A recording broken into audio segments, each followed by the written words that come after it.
Anderson, Eddie Van Halen, and Rand Havner, a connection between those three that is really interesting, especially Tom Anderson and Eddie Van Halen. First of all, Tom Anderson built Eddie Van Halen a neck right around 1985, 1986, when Tom Anderson was working with Kramer at that time. Tom Anderson was building parts for the Kramer Ripley bass, and he made some Elliott Easton prototypes and a bunch of things. But anyway, Eddie Van Halen, he was always changing necks. He had like 7 or some necks on the Frankenstrat over the course of its lifetime. He's always switching stuff out, right? A lot of people don't know that. Okay, now this is probably one of the craziest stories I found out about the Frankenstrat when I was reading about this. Okay, so here is Tom Anderson. Right here, he's in the shop, and he's got the Frankenstrat, and he's got his neck on there, which he put on. Here's the even more crazy story. The Frankenstrat, it could not be intonated correctly because the Floyd Rose posts were too far back. Okay, and that could be depending on the neck that Eddie had. Like some of these necks, probably didn't fit in the neck pocket right or whatever. Maybe it was a little too far out this way, so that's probably why it wasn't intonated. But supposedly, the main issue was that the Floyd Rose post needed to be re-drilled and moved forward. That's just crazy. The most iconic guitar ever could not be intonated correctly. Okay, so Tom Anderson he drilled the holes so Floyd Rose could be moved forward, and he put a new neck on here so it could be intonated. And so, when Eddie Van Halen was playing and he hit the frets, it would be intonated and in tune. God, that's just crazy. That is such a crazy story. Anyway, so that's a little fun fact. How does this relate to Rand guitars with Rand Havner? Well, Tom Anderson, for those of you who don't know, he basically built the parts for the Rand guitars. He built the bodies and the necks and also the pickups. And he built like the core of it, and then I think Rand Havner kind of sculpted them to what he liked. Okay, that's what happened.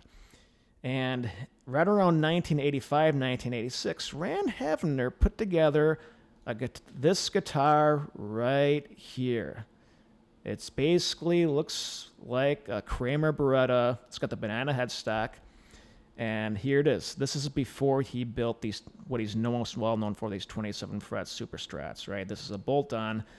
And this is a crazy story on how I got this. I got this from this one crazy guy like 12 years ago. That's a whole nother story. But I bought this guitar. I'm a big Rand fan. I bought this a long time ago. I'm like, wow, I've never seen that kind before. I just known the 27 fret Super Strats.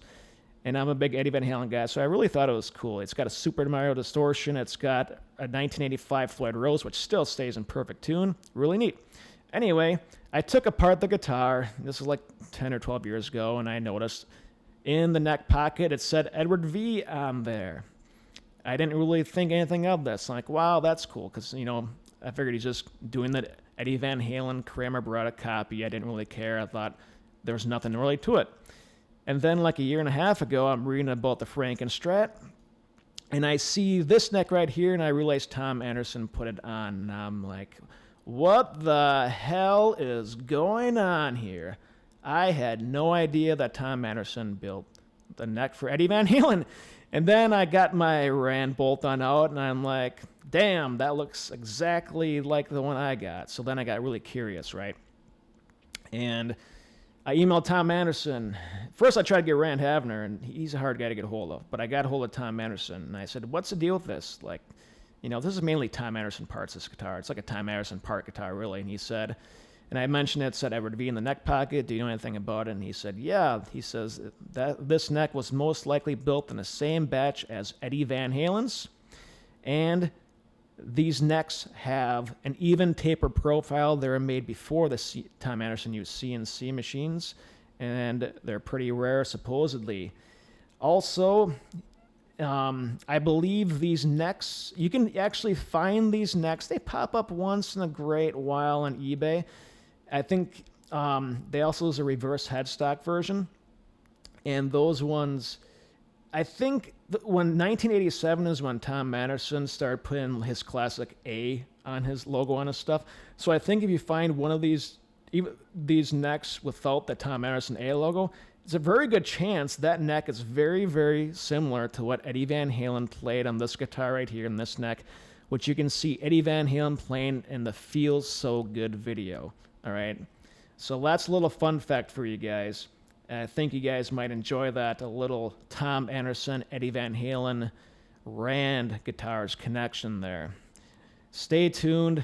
I got a lot of Floyd Rose videos coming up. Since Eddie Van Halen died, I've been getting a lot of questions from people who are Eddie Van Halen fanatics to people who have never touched a guitar in their entire lives. It's pretty interesting. So I plan on doing some of those. Stay in touch, guys.